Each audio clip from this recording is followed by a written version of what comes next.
అందరికీ నమస్కారం. నా పేరు మఠం శాంతకుమారి. అల్లూరి జిల్లా భారతీయ జనతా పార్టీ జిల్లా అధ్యక్షురాలిని.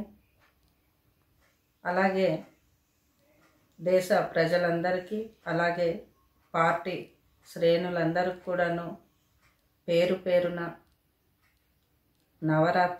దసరా నవరాత్రుల శుభాకాంక్షలు తెలియజేస్తూ,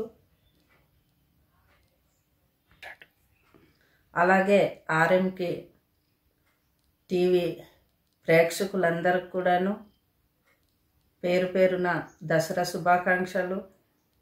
అలాగే మీరు చేస్తున్నటువంటి గ్రామాల్లో కార్యక్రమాలు, అలాగే ఏవైనా సమస్యలు గ్రామాల్లో ఉన్నట్లయితే అవన్నీ కూడా మా ముందుకు తీసుకొస్తే మేము కూటమి తరపున అలాగే మా పార్టీ పెద్దలందరూ కూడాను మేము తెలియపరిచి మీ యొక్క సమస్యలు తీర్చే అవకాశాలు ఉంటాయి. అలాగే మీ అందరికి కూడాను ఆర్ఎంకే టీవీ దసరా శుభాకాంక్షలు.